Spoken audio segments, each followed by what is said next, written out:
भारत देशवासियों, आज मैं आप सबके लिए एक और शानदार वीडियो लेकर आया हूँ जिसमें मैं आपको बताऊंगा कि एक चीज़ अच्छी होती है और एक चीज़ बुरी होती है। इन दोनों में फ़र्क क्या होता है। कुछ चीज़ें इस दुनिया में हमें दिखाई नहीं देती हैं, पता करनी होती हैं। जैसे कि एक रनवे 34 मूवी आई थी जिसमें बताया गया था कि अजय देवगन पायलट थे उस मूवी में। उस मूवी में ये दिखाया गया था कि अजय देवगन उन लोगों को, जो पैसेंजर्स होते हैं एरोप्लेन में, उनको कैसे बचा देते हैं। और उनमें एक बेचारी लेडी की डेथ हो जाती है जिसमें उनकी गलती थोड़ी बहुत ही थी। उन्होंने कुछ अजय देवगन जी ने कुछ रूल फॉलो करे भी थे और नहीं भी करे थे। उनके साथ जो उनकी पार्टनर थी, वो कैप्टन थे रनवे 34 में, अजय देवगन जी, और उनके जो साथ में पायलट थी, उनकी पार्टनर थी, उन्होंने शराब पी हुई थी। उन्होंने शराब नहीं पी थी अजय देवगन जी ने।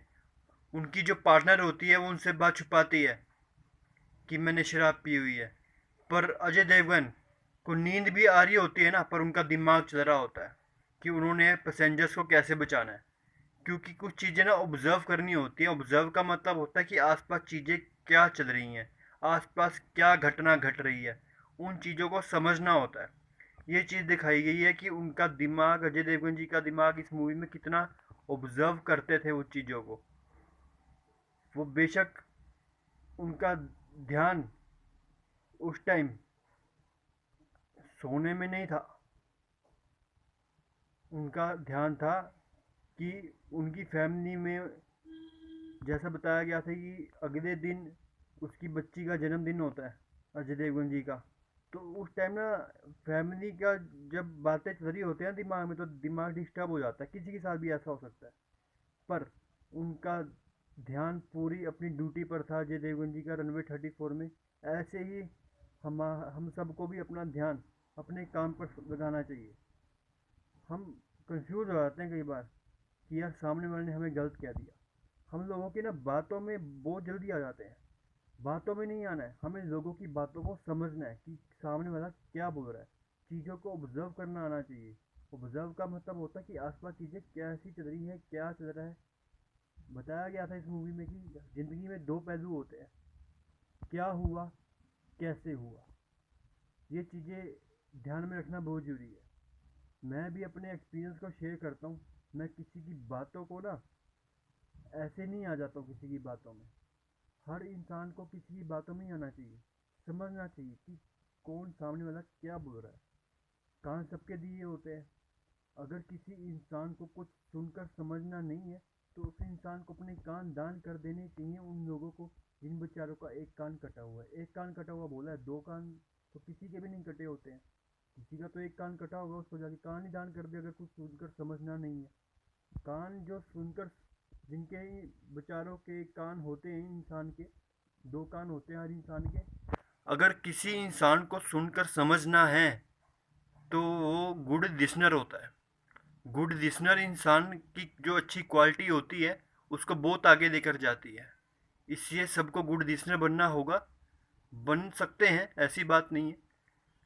हर इंसान के अंदर कुछ ना कुछ क्वालिटी होती है, सबका अपना अपना टैलेंट होता है।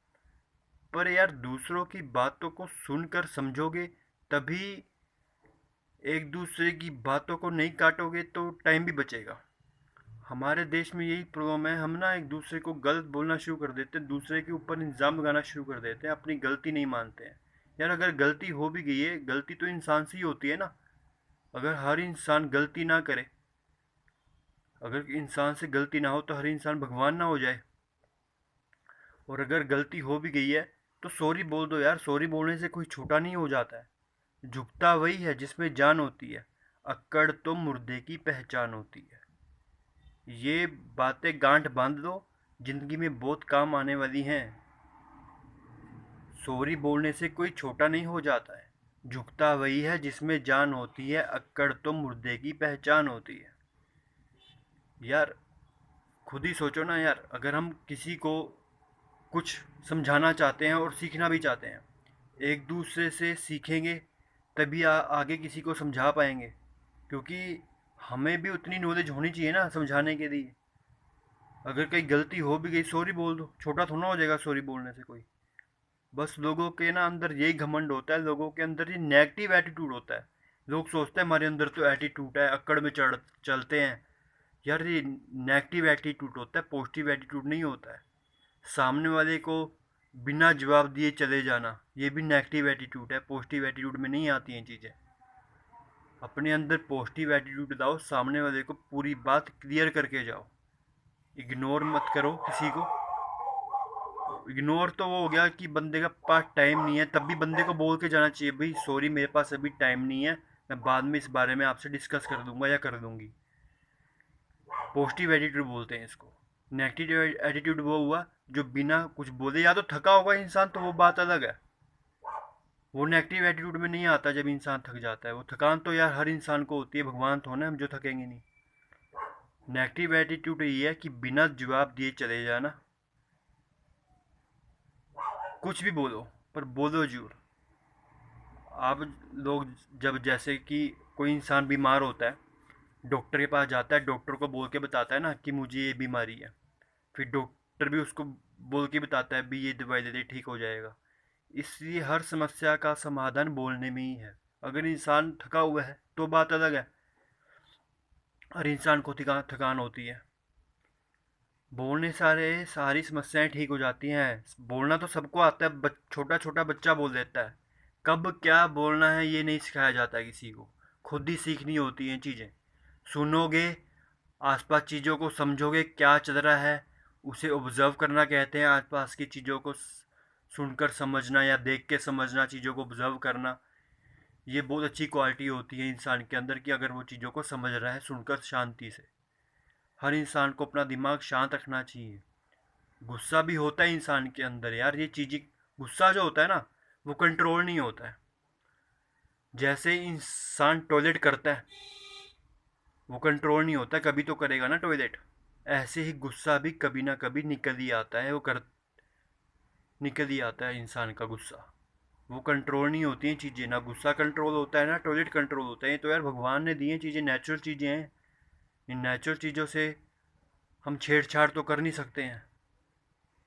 आजकल तो यार देखो लोगों ने इतनी नेचुरल चीज़ों से छेड़छाड़ किया है तो कोरोना आ गया है। डर होता है इंसान के अंदर, इंसान का सबसे बड़ा दुश्मन डर होता है। अगर डर ही ख़त्म हो जाए तो हर इंसान बिल्कुल शांत दिमाग से जीना शुरू कर दे और बहस करना भी बंद कर दे, तो पूरे समाज में, हमारे पूरे भारत देश में शांति हो जाएगी। ये इतने जो कैंप लगते हैं, डॉक्टर लोग कैंप लगाते हैं, वहाँ भी भीड़ में इकट्ठी हो जाती है भीड़, एक दूसरे से बहस करना शुरू कर देते हैं। यार टाइम बचाओ ना डॉक्टर का भी। डॉक्टर तुम्हारी भीड़ पे ध्यान देगा क्या? अगर किसी कैंप में तुम जा रहे हो वहाँ भी शांति रखो। अब यार मैंने देखा था कि बॉम्बे जैसी जगह में ना, वहाँ ट्रेन में क्या था, ये सिस्टम है ट्रेन में कि बॉम्बे में जब कहीं जाते हैं तो वहाँ पे ना ये है कि जो जिन बेचारों से चला नहीं जाता है, लंगड़े होते हैं, जो दिव्यांग लोग होते हैं, जिनको मतलब कुछ प्रॉब्लम होती है, इन बेचारे लोगों को थोड़ा जगह होती है उनकी ट्रेन में, अलग से उनका होता है, सिस्टम होता है, अलग से उनके लिए डब्बा होता है ट्रेन में। हमारे यहाँ भी होता है, हरियाणा पंजाब में, बॉम्बे में।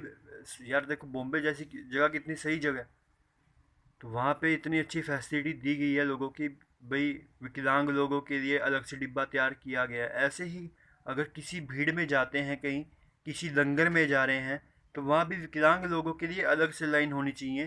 किसी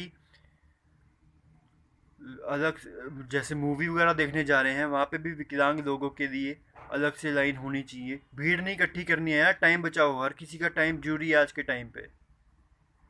किसी कैंप में जा रहे हैं, वहाँ विकलांग लोगों के लिए अलग लाइन होनी चाहिए। किसी लंगर में जा रहे हैं, वहाँ पे देखो खाने के पीछे इतना भूखे हो जाते हैं लोग। किसी मंदिर, किसी गुरुद्वारे में, वहाँ पे इतनी भीड़ इकट्ठी हो जाती है, वहाँ मतलब विकलांग लोगों को भी धक्का मुक्की करना शुरू कर देते हैं।